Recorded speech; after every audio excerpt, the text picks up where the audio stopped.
Those three factors, large addressable markets, product market fit, and then very importantly, very crucially, the founder. Those are the things I would look for.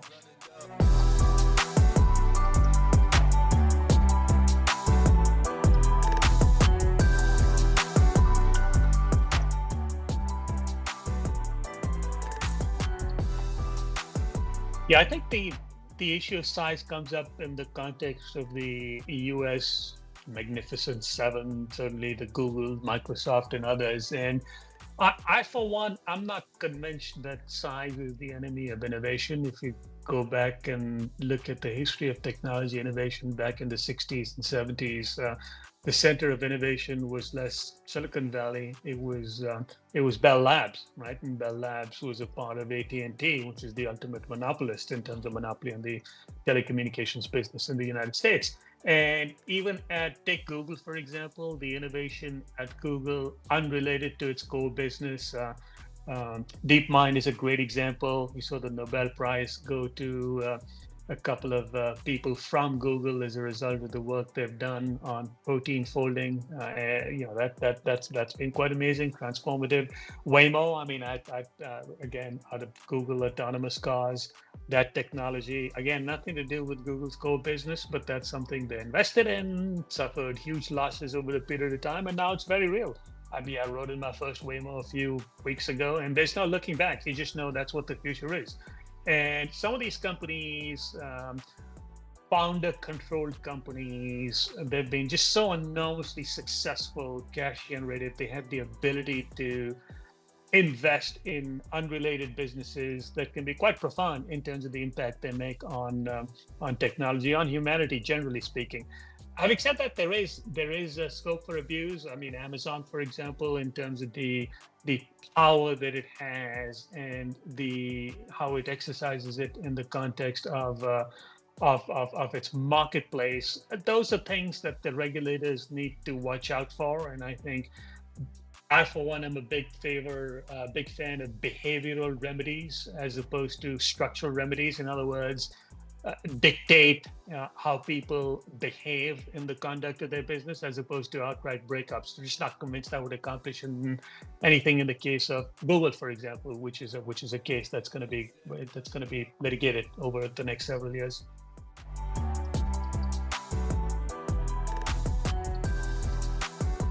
So technology investing in some level is a numbers game. You have to take a portfolio approach. So if you make 10 investments, for example, you know that a couple are going to be outright duds. I mean, complete write-offs. Some are going to be middling performers.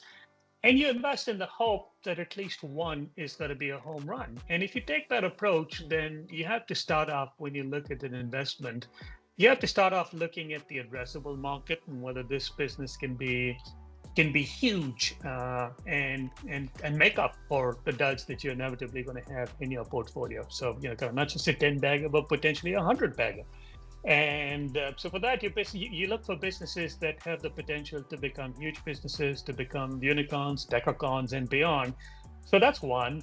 And then you look for product market fit. So it's one thing for the market to be large, but you equally got to have a product that kind of fits with the needs of that marketplace. So product market fit is crucial. And then third, and by no means the least, is the entrepreneur. You look for entrepreneurial resilience. As this individual, he or she, dealt with failure. It's kind of it's a bit cliche, but it's a stepping stone to success almost.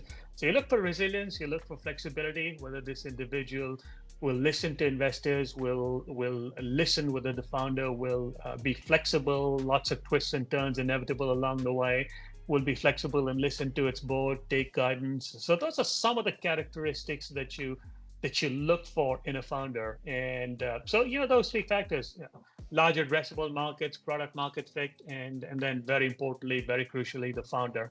Those are the things I would look for.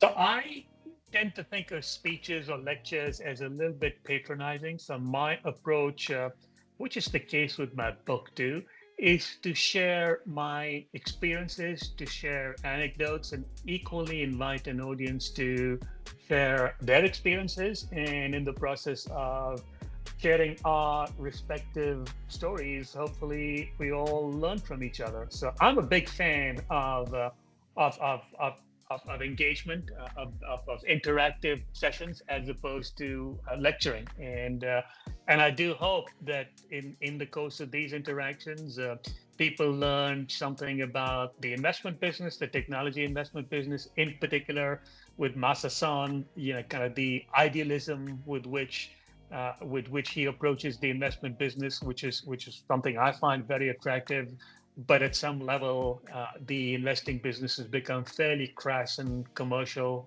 So, kind of diving into that aspect of it, the linkages, philosophical themes like the linkages between money and happiness, stages of life. Those are the types of things I love to explore in sessions with groups.